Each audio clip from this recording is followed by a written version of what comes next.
നിങ്ങൾ 9% ലോൺ എടുത്ത ഒരു വ്യക്തിയാണ് എങ്കിൽ അതിപ്പോ 11% മാറിയിട്ടുണ്ടാവും. നിങ്ങളെ ചതിച്ചിട്ട് അവർ മാറ്റിയിട്ടുണ്ടാവും. നിങ്ങളോട് പറഞ്ഞിട്ടേ ഉണ്ടാവില്ല. 11% ആക്കുന്ന വിവരം ഇവര് ഏത് ബാങ്കായാലും നിങ്ങളോട് ആ കാര്യം പറഞ്ഞിട്ടുണ്ടാവില്ല. ഇന്നലെ നിങ്ങള് എന്താ പറയാ കഞ്ഞിലച്ചാറും മീൻ ചുട്ടതുമാണ് നിങ്ങൾ കഴിച്ച് ചെറുപ്പക്കാലം നിങ്ങൾ കഴിച്ചു എങ്കിൽ ഇന്ന് നിങ്ങൾ അതല്ല കഴിക്കുന്നത്. നമസ്കാരം, അസ്സലാമു അലൈക്കും. ബാങ്കുകളുടെ കൊള്ള പലിശക്കെതിരെ ആരും പ്രതികരിക്കുന്നില്ല. നിങ്ങൾ എന്തിനാ ലോൺ എടുക്കുന്നത് എന്നാണ് പല ആൾക്കാരും ഈ പാവപ്പെട്ട ആൾക്കാരോട് ചോദിക്കാറുള്ളത്. ലോൺ എടുക്കാതെ നിങ്ങളെപ്പോലെ ആൾക്കാർ സഹായിക്കുന്നില്ലല്ലോ. പാവങ്ങള് മറ്റാൾക്കാരോട് കടം ചോദിക്കുമ്പോ എന്റെ അടുത്തില്ല എന്നിങ്ങനെ കൈമലർത്തുമ്പോ ബാങ്കുകാർ പറയുന്നത് ഇങ്ങോട്ട് വാ നിനക്ക് 10% തരാ എന്ന് പറയും. 2 വർഷം കഴിഞ്ഞ് നോക്കുമ്പോൾ അതേ ലോണ് 12%, 13% മാറിയിട്ടുണ്ടാവും. ഇതാരെങ്കിലും അറിയുന്നുണ്ടോ, ശ്രദ്ധിക്കുന്നുണ്ടോ? കൊള്ള പലിശ എന്ന് പറഞ്ഞു കഴിഞ്ഞാൽ 1.5 കൊള്ള പലിശകളാണ് ബാങ്കുകൾ നടത്തിക്കൊണ്ടിരിക്കുന്നത്. കഴിവതും പ്രിയ സുഹൃത്തുക്കള് ബാങ്കിൽ നിന്നുള്ള ബാങ്ക് ഇടപാടൊക്കെ ഒഴിവാക്കുക. ഉള്ളത് കൊണ്ട് തൃപ്തിപ്പെട്ട് ജീവിക്കുകയാണെങ്കിൽ ഒരു ലോൺ നമുക്ക് വേണ്ടി വരില്ല. നമുക്കൊക്കെ കുറച്ച് ആഡംബരവും ആഘോഷങ്ങളൊക്കെ കുറച്ച് കൂടുതലാണ് നമുക്ക്, അല്ലെ? എനിക്കടക്കം ഞാനിതിൽ കുറ്റം പറയുന്നത്, ഞാൻ നിങ്ങളെ മാത്രമല്ല പറഞ്ഞത്, ഞാനടക്കം എല്ലാവർക്കും ആഡംബരം കുറച്ച് കൂടുതലാണ്. അതുകൊണ്ട് തന്നെയാണ് നമ്മളെ പോലെയുള്ള ആൾക്കാരൊക്കെ ബാങ്കുമായി ബന്ധപ്പെട്ട് കുടുങ്ങുന്നതും ബാങ്കിലെ മാനേജർമാരുടെ നിങ്ങൾ അത്ര ഇൻവെസ്റ്റ് ചെയ്യും, നിങ്ങൾക്ക് ഇത്ര ഉള്ളു, ഇത്ര അങ്ങോട്ട് എന്നൊക്കെ പറയുമ്പോൾ അത് ചെന്നുകാണ്ട് ചാടുന്നതും. ഇന്ന് നിരന്തരം ഇന്നിപ്പോ ഒരു കോള് വന്നു. ഓരോ സഹോദരങ്ങളുടെ ഓരോ പ്രയാസങ്ങൾ പറഞ്ഞിട്ട് ഓരോ കോളുകൾ ഇങ്ങനെ വന്നുകൊണ്ടിരിക്കുക. അപ്പം ഓരോരുത്തരും പറയുന്നത് ഞങ്ങള് 10 ലക്ഷം ലോൺ എടുത്തതായിരുന്നു, അത് ഞങ്ങള് 6 ലക്ഷം അടച്ചു, ബാക്കി 4 ഇപ്പൊ നോക്കുമ്പോൾ ഇപ്പോൾ വീണ്ടും 8 ലക്ഷം ആയിട്ടുണ്ട് എന്ന് പറയും. ഇങ്ങനെയാണ്. അപ്പം എത്രയാണ് ബാങ്കുകളുടെ കൊള്ളപ്പലിശ എന്ന് നിങ്ങളൊന്ന് ചിന്തിച്ചാൽ നിങ്ങൾക്ക് മനസ്സിലാവും. 15 വർഷത്തിന് ലോൺ എടുക്കുന്ന ഒരു വ്യക്തി ആ 15 വർഷത്തിന് ഒരു ഡിവൈഡ് ചെയ്യുന്നില്ല. അവൻ മനസ്സിലാക്കുന്നില്ല ഞാൻ എത്ര തിരിച്ചടക്കുന്നു എന്നുള്ളത്. അവന്റെ അപ്പത്തെ കാര്യം നോക്കണം. ഒരു 2 വർഷം കൊണ്ട് തീർക്കും എന്നൊക്കെ കരുതി ലോൺ എടുക്കും. പക്ഷേ 2 വർഷം പോയിട്ട് 4 വർഷം കൊണ്ട് തീർക്കാൻ പറ്റാത്ത സാഹചര്യത്തിലൂടെയാണ് നമ്മളിൽ പലരും പോയിക്കൊണ്ടിരിക്കുന്നത്, അല്ലെ? അപ്പൊ അതുകൊണ്ട് തന്നെ സുബൈർ ബാപ്പുവിന് പറയുള്ളത്, ലോണുമായി ബന്ധപ്പെട്ട് നിങ്ങൾ പോവാതിരിക്കുക. മാക്സിമം അതാണ് നല്ലത്. നിവൃത്തിയില്ലെങ്കിൽ ഇവന് പോവില്ലാതെ എന്താ ചെയ്യുന്നില്ല, ആരും സഹായിക്കുന്നില്ലല്ലോ, അല്ലെ? ഞാൻ തുടക്കത്തിൽ പറഞ്ഞ പോലെ നമ്മളാരും സഹായിക്കാനൊന്നും ആരുമില്ല. നമ്മളോട് ഉപദേശിക്കാൻ എല്ലാവർക്കും കഴിയും, പക്ഷെ സഹായിക്കാൻ ആർക്കും അങ്ങനെ കഴിയാറില്ല എന്നുള്ളതാണ് സത്യം. അപ്പം കുറെ ആൾക്കാർ ചോദിക്കുന്നുണ്ട്, ബാങ്കുകാർ ജപ്തി ചെയ്യുന്നു പറയുന്നുണ്ട്. ബാങ്കുകാർ ചുക്കും ചെയ്യില്ല, കാരണം ചില ഹൈക്കോടതിയുടെ പുതിയ നിയമമുണ്ട് വീട് ജപ്തി ചെയ്യരുത് എന്നുള്ളത്. അതുകൊണ്ട് സത്യത്തിൽ ബാങ്കുകാരോട് കുടുങ്ങിയിരിക്കുകയാണ്. ഇപ്പോൾ അവർക്ക് ഹൈക്കോടതി പറഞ്ഞു വീട് ജപ്തി ചെയ്യരുതെന്നും പറഞ്ഞു. അപ്പം എന്താ സംഭവിച്ചു കഴിഞ്ഞാല് ബാങ്കുകാർക്കാണെങ്കിൽ ആൾക്കാർ പൈസ തിരിച്ചു അടക്കുന്നില്ല. ഞാൻ നിങ്ങളോട് കുറെ കാലങ്ങൾക്ക് മുമ്പ്, അതായത് ഒരു 2 വർഷം മുമ്പ് തന്നെ ഞാൻ പറയുന്നു, നിങ്ങൾക്ക് പൈസ തിരിച്ചു കിട്ടണോ, നിങ്ങളൊന്നില്ലെങ്കിൽ നിങ്ങളുടെ ആ നിലവിൽ ലോൺ പെൻഡിംഗ് ആയിരിക്കുന്ന ജപ്തിയിൽ നിൽക്കുന്ന ലോണുകളൊക്കെ ഒന്ന് പുതുക്കി കൊടുത്തിട്ട് നിങ്ങൾ മുതലും പലിശയും പാടെ ചേർന്ന് പുതുക്കി കൊടുത്തോളൂ. എന്നതിന് ശേഷം അതിന്റെ തിരിച്ചടവ്, അതായത് സംഖ്യ ഒരു 10,000 ഉള്ളവന് ഒരു 7,000 ആക്കി കൊടുക്കുക, 20,000 ഉള്ളവന് 15,000 ആക്കി കൊടുക്കുക. ഈ രീതിയിൽ ഇത് ക്രമീകരിച്ച് പുതിയ ലോണാക്കി എടുത്ത് കൊടുത്തോളൂ. എന്നാലും നിങ്ങൾക്ക് ഇതുവരെ പെൻഡിംഗ് ആയിരുന്ന പലിശയും കിട്ടും, നിങ്ങൾ മുതലും ഒന്നും പോകുന്നില്ലല്ലോ. എന്നാൽ ഈ സാധാരണക്കാരന് വീട് നഷ്ടമാവില്ല എന്ന് മാത്രമല്ല, അവന് തിരിച്ചടവ് തുടങ്ങി ചെയ്തോളും. അല്ല, നിങ്ങൾ ഇതെന്താ ചെയ്യണത്? അതൊന്നും പറ്റില്ല. എന്ത് ചെയ്യണം? ഇന്ന് വരെ നിൽക്കുന്ന മുതലും പലിശ ഒരുമിച്ച് കിട്ടണം. അല്ലെങ്കിൽ അവന്റെ പേരിൽ പോയി ഞങ്ങൾ നോട്ടീസ് ഒട്ടിക്കും, മറ്റേതൊട്ടിക്കും, ആനാട്ടും ജനം കാട്ടും.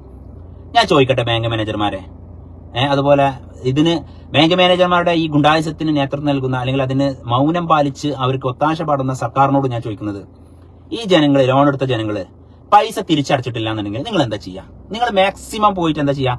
അവന്റെ വീടൊന്ന് ജപ്തി ചെയ്യും, അല്ലെ? അതിന്റെ അപ്പുറം ഒരു കുന്നം നടക്കൂലല്ലോ. ജപ്തി ചെയ്ത് അവൻ ആത്മഹത്യ ഒന്നും ചെയ്യില്ല. അതൊക്കെ പണ്ട് ആ കാലൊക്കെ പോയി. അവൻ നേരെ എന്ത് ചെയ്യും? ഏതെങ്കിലും ഒരു വാടക വീട്ടിൽ പോയി താമസിക്കും. ഇതിന് 15,000 മാസം അടക്കേണ്ടത് അവന് 5,000 അടച്ചാൽ മതിയല്ലോ. ഈ 15,000 അടക്കേണ്ടത് നിങ്ങൾ ജപ്തി ചെയ്ത് ഞാൻ ഇറക്കി വിട്ട് കഴിഞ്ഞാൽ അവൻ നേരെ വാടക വീട്ടിലേക്ക് പോകും. 5,000 രൂപ അതിന് തിരിച്ചടക്കേണ്ടി വരുള്ളൂ. അവന് പിന്നെ ആർക്ക് കടം കൊടുക്കണ്ടില്ല, കാരണം ജപ്തി നിങ്ങൾ വീട് കൊണ്ടുപോയില്ലേ. പിന്നെ അവൻ കടക്കാരനല്ല, അവൻ സ്വതന്ത്രനാണ്. പിന്നെ അവൻ ഒന്നും ഉണ്ടായിക്കോളും. എന്നാൽ നിങ്ങൾ ഈ കാട്ടുന്ന കൊള്ള പകൽ കൊള്ളയാണ് ബാങ്കിൽ ചെയ്യുന്നത്. 10% എന്ന് പറഞ്ഞ് ഹൗസിംഗ് ലോൺ കൊടുക്കുമ്പോൾ 8% എന്നൊക്കെ പറഞ്ഞിട്ടാണ് ഹൗസിംഗ് ലോണിലേക്ക് ഇവര് ആകർഷിപ്പിക്കുന്നത് ആൾക്കാരെ. ഞാൻ നിങ്ങളൊരു കാര്യം പറയും, ലോൺ എടുത്ത ആൾക്കാർ ഈ വീഡിയോ കാണുന്നുണ്ടെങ്കിൽ എല്ലാവരും ഒറ്റ കാര്യം ശ്രദ്ധിക്കുക. നിങ്ങളുടെ നിലവില് നിങ്ങൾ 5 വർഷം മുമ്പോ 7 വർഷം മുമ്പോ ലോൺ എടുത്തു എന്ന് വെച്ചോളൂ. അന്ന് നിങ്ങളോട് പറഞ്ഞിരുന്ന പലിശ എത്രയെന്ന് നിങ്ങൾ മെമ്മറിയിൽ ഉണ്ടാവുമല്ലോ. 10% അല്ലെങ്കിൽ 8%, 9% ഒക്കെ ആയിരിക്കും ഹൗസിംഗ് ലോണിന് പലിശ പറഞ്ഞിട്ടുണ്ടാവുക. ഇപ്പൊ നിങ്ങളെ മൊബൈലില് നിങ്ങളെ ഏത് ബാങ്കാണോ അതിന്റെ ആപ്പ് അടിച്ചു കഴിഞ്ഞാൽ നിങ്ങളെ മൊബൈലിൽ തന്നെ നിങ്ങൾക്ക് എത്ര രൂപ ലോൺ ഉണ്ട്, എത്ര തിരിച്ചടച്ചിട്ടുണ്ട്, എത്ര പെൻഡിംഗ് ഉണ്ട്, എത്ര നിങ്ങൾ പെൻഡിംഗ് ആക്കി എന്നതിന് കംപ്ലീറ്റ് റെക്കോർഡ് അല്ലെങ്കിൽ അതിന്റെ എവിഡൻസ് നിങ്ങളെടുത്ത് കിട്ടും. അതിനെ നിങ്ങൾക്ക് ചെക്ക് ചെയ്താൽ കിട്ടും ഇപ്പൊ നിങ്ങളെ പലിശ എത്രയാണ് എന്നുള്ളത്. ഗ്യാരണ്ടി ആയിട്ട് സുബൈർ ബാപ്പു പറയാണ്, എഴുതി വെച്ചോളി മക്കളെ, ഗ്യാരണ്ടി ആയിട്ട് ഞാൻ പറയുന്നു. നിങ്ങൾ 9% ലോൺ എടുത്ത ഒരു വ്യക്തിയാണ് എങ്കിൽ അതിപ്പോ 11% മാറിയിട്ടുണ്ടാവും. നിങ്ങളെ ചതിച്ചിട്ട് അവർ മാറ്റിയിട്ടുണ്ടാവും. നിങ്ങളോട് പറഞ്ഞിട്ടേ ഉണ്ടാവില്ല. 11% ആക്കുന്ന വിവരം ഇവര് ഏത് ബാങ്കായാലും നിങ്ങളോട് ആ കാര്യം പറഞ്ഞിട്ടുണ്ടാവില്ല. നിങ്ങളെ മൊബൈലിൽ ആപ്പുകൾ ഉണ്ടാവും. ആപ്പിൽ നിങ്ങൾ നോക്കിയാൽ മതി. കാനറ ബാങ്കിൽ നിന്നാണോ നോക്കുന്നത്, കാനറ ബാങ്കിൽ നോക്കുക. ഇനി ആക്സിസ് ആണോ, അത് HDFC ആണോ, ഏത് ബാങ്കാണോ നിങ്ങൾ എടുത്ത് ആ ബാങ്കിന്റെ ആപ്പിൽ നോക്കിക്കഴിഞ്ഞാൽ നിങ്ങളെ മൊത്തം ഡീറ്റെയിൽസ് അതിനകത്തുണ്ടാവും. ഈ കൈവെള്ളയിൽ എത്ര രേഖ ഉണ്ട് എന്നുള്ളത് കൈ ഇങ്ങനെ കാണിച്ചാൽ നമുക്ക് അറിയാൻ പറ്റും, അല്ലെങ്കിൽ കയ്യിലേക്ക് നോക്കിയാൽ നമുക്ക് അറിയാൻ പറ്റും. അതുപോലെ തന്നെ നിങ്ങളുടെ ഡീറ്റെയിൽസ് നിങ്ങൾക്ക് അറിയാൻ സാധിക്കും. അപ്പൊ അതുകൊണ്ട് ഞാൻ പറയുന്നത്, ബാങ്കിനായിട്ട് കളിക്കുമ്പോൾ തീനായിട്ട് കളിക്കും പോലെ വെക്കണം. തീ നമുക്ക് ആവശ്യമാണല്ലോ, അല്ലെ? തീ എന്ന സാധനം നമുക്ക് ആവശ്യമാണ്. ഇപ്പൊ ഇത് വെളിച്ചായിട്ടാണ് വരുന്നത്, കണ്ടോ? ഇവിടുന്ന് വെളിച്ചായിട്ടാണ് വരുന്നത്. നേരെ മറിച്ച് അത് തീയാക്കാനും ആ കറണ്ടിനോട് സാധിക്കും. അപ്പൊ ബാങ്കുമായിട്ടുള്ള ഇടപാട് തീ കൊണ്ട് കളിക്കുന്ന ഒരു ഇടപാടാണ് എന്ന രീതിയിൽ നിങ്ങൾ എല്ലാവരും ശ്രദ്ധിക്കണം. മാക്സിമം ബാങ്ക് ഇടപാടിലേക്ക് എന്റെ പ്രിയ സഹോദരങ്ങളും സഹോദരിമാരും പോവാതിരിക്കുക. നിവർത്തില്ല എന്നുണ്ടെങ്കിൽ മാത്രം പോവുക. അത് എത്രയും പെട്ടെന്ന് 15 വർഷം 20 വർഷം നിങ്ങൾ കാത്തിരിക്കല്ലേ. അതിന്റെ ഇടയിൽ നിങ്ങൾക്ക് ഒരുപാട് മാറാപ്പം കിട്ടി വരും. മനസ്സിലാവുണ്ടോ? അതിന്റെ ഇടയ്ക്ക് ലോൺ പെൻഡിങ് ആയി കഴിഞ്ഞാൽ എന്താ ഒരു കാട്ടെന്ന് അറിയാം. ലോൺ ഇപ്പോൾ ഒരു 10,000-15,000 രൂപ നിങ്ങൾക്ക് തിരിച്ചടവുള്ള ലോണാണെന്നുണ്ടെങ്കിൽ ഒരു 10 ലക്ഷം രൂപ നിങ്ങൾ എടുത്തു എന്ന് വെച്ചോ. അതിൽ നിങ്ങൾ 9 അല്ലെങ്കിൽ 1 ലക്ഷം അടച്ച് 9 ലക്ഷം ബാലൻസ് ഉണ്ടെങ്കിൽ നിങ്ങൾ ഒരടവ് തെറ്റിന്ന് വെച്ചോളൂ. ഒരൊറ്റ അടവ് തെറ്റിയിട്ടുണ്ടെങ്കിൽ ആ അടവ് തെറ്റിയതിന് ഈ 9 ലക്ഷം രൂപക്കാണ് അവർ 2% അല്ലെങ്കിൽ 3%, 4% പലിശ ഈടാക്കുന്നത്. തെറ്റിയതിന് മാത്രമല്ല, ഈ 10,000 രൂപക്ക് മാത്രമല്ല ഇവര് കൂട്ടുപലിശ ഇടുന്നത്. 10 ലക്ഷം ആണെങ്കിൽ ആ 10 ലക്ഷം രൂപക്ക് 2% കൂട്ടി നോക്കും നിങ്ങൾ.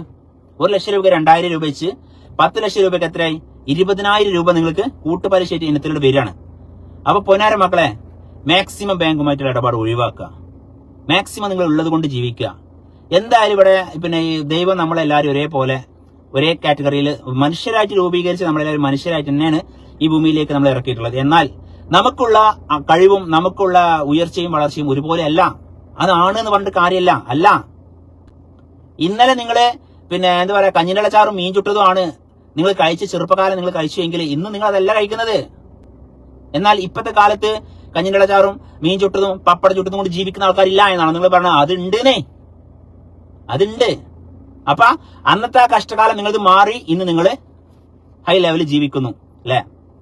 അപ്പോ എല്ലാവരും ഒരുപോലെ, എല്ലാവരെയും ഒരേപോലെ, എല്ലാവരും ഒരേ കാലത്തും ഒരേപോലെ അല്ല ജീവിക്കുക എന്നുള്ളതിനും തെളിവാണത്. നിങ്ങൾ ചെറുപ്പത്തിൽ നിങ്ങൾ കഷ്ടപ്പെട്ടതുപോലെയാണോ ഇപ്പൊ നിങ്ങൾ ജീവിക്കുന്നത്?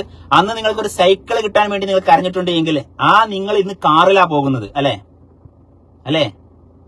ആ ബാല്യകാലം ഓർത്ത് നോക്കൂ. നിങ്ങൾ സൈക്കിളിന് വേണ്ടി അമ്മയോടും അച്ഛയോടും പൈസ ചോദിച്ച് കിട്ടാതെ നിങ്ങൾ കരഞ്ഞ ആ ഒരു കുട്ടിക്കാലം നിങ്ങൾ ഓർത്ത് നോക്ക്.